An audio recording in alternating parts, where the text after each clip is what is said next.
अगर मैं आपसे कहूं कि 90 दिनों के भीतर एक ऐसे संगठन को घुटनों पर ला दिया गया जिसने 2047 तक भारत को चुनौती देने का ख्वाब देखा था, तो क्या आप यकीन करेंगे? और यह सब हुआ बिना एक भी गोली चले, बिना किसी बड़े दंगे के, बिना देश को आग में झोंके। लेकिन कहानी यहीं खत्म नहीं होती। असल सवाल है, यह ऑपरेशन शुरू कैसे हुआ और खत्म कब हुआ? यह ऑपरेशन अचानक नहीं था। यह महीनों की निगरानी, सैकड़ों इंटेलिजेंस इनपुट्स और एक बेहद सटीक रणनीति का परिणाम था। सरकारी एजेंसियों, विशेषकर एनआईए और प्रवर्तन निदेशालय ने देश भर में छापेमारी शुरू की। लक्ष्य था popular front of India (PFI) से जुड़े ठिकाने। 27 सितंबर रात के ठीक 3 बजे दिल्ली का शाहीन बाग गहरी नींद में डूबा था और तभी खामोशी को चीरती हुई एक जोरदार दस्तक। दरवाजा टूटता है। कुछ ही सेकंड में हथकड़ियां चमकती हैं। कोई गोली नहीं, कोई सायरन नहीं, कोई चेतावनी नहीं, लेकिन जो हुआ वह आजाद भारत का सबसे बड़ा साइलेंट एंटी टेरर ऑपरेशन था। उसी समय देश के 15 राज्यों में 100 से ज्यादा ठिकानों पर एक साथ छापेमारी। एनआईए, ईडी, आईबी, सीआरपीएफ सब मैदान में थे। यह सिर्फ रेड नहीं थी, यह था ऑपरेशन ऑक्टोपस।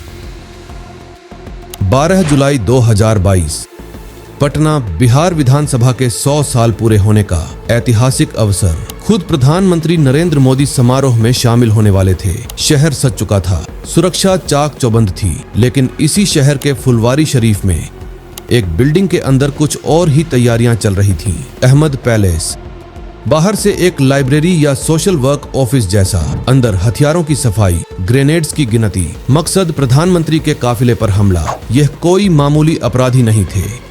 एक भड़काऊ संदेश ने पूरी साजिश का धागा खोल दिया। संदेश में धार्मिक उन्माद, नफरत और भीड़ जुटाने की अपील। प्रधानमंत्री के आने में कुछ ही घंटे बाकी थे। पुलिस हरकत में आई। 11 जुलाई की रात बिल्डिंग पर छापा।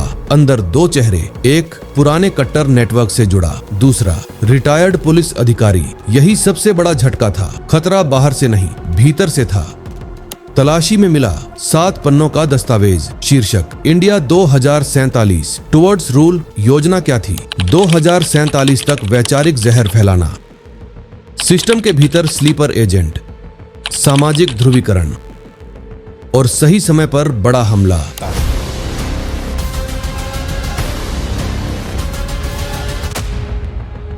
यह सिर्फ हत्या की साजिश नहीं थी, यह था एक लंबी वैचारिक लड़ाई का रोड मैप। फाइल सीधे पहुंची भारत के national security adviser Ajit Doval के पास। डोभाल ने खतरे की गंभीरता समझ ली। डोभाल जानते थे सीधी टक्कर से अराजकता फैल सकती है, इसीलिए चुना गया साइलेंट वॉर मॉडल। पहला वार, सोशल आइसोलेशन। 30 जुलाई 2022 दिल्ली में इंटरफेथ कॉन्फ्रेंस। देश के कई प्रमुख इस्लामी विद्वानों और सूफी संतों ने स्पष्ट कहा, कट्टरपंथ देश और धर्म दोनों का दुश्मन है। नैरेटिव बदल गया। यह लड़ाई सरकार बनाम समुदाय नहीं, बल्कि भारत बनाम आतंक बन गई। दूसरा वार, फाइनेंशियल ट्रैकिंग। 2 महीने तक आईबी और अन्य एजेंसियां परछाई की तरह पीछे।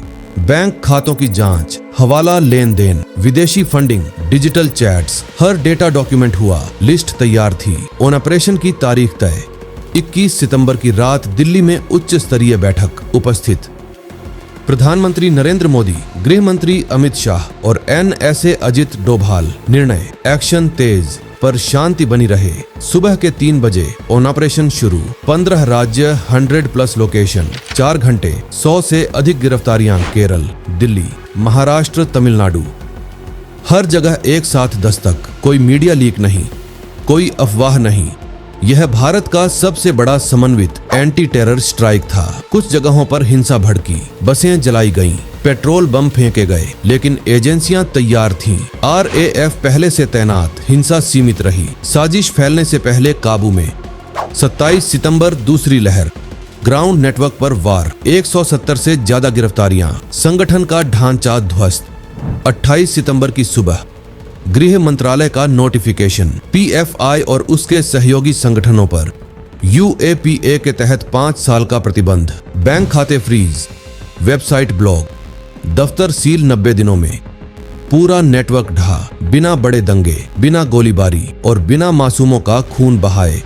यह कहानी सिर्फ एक संगठन के प्रतिबंध की नहीं, यह कहानी है भारत की आंतरिक सुरक्षा, इंटेलिजेंस समन्वय और रणनीतिक धैर्य की। ऐसे हजारों ऑपरेशन होते हैं जिनकी खबर तक हमें नहीं मिलती। हम चैन से सोते हैं क्योंकि कोई जाग रहा होता है। अगर आप मानते हैं कि राष्ट्र की सुरक्षा केवल सीमाओं पर नहीं बल्कि भीतर की स्थिरता में भी निहित है, क्योंकि लोकतंत्र में सुरक्षा सिर्फ एजेंसियों की जिम्मेदारी नहीं, हम सबकी है। वीडियो को लाइक करें, शेयर करें और आपके अपने चैनल अतीत दर्पण को सब्सक्राइब करना न भूलें। जय हिंद।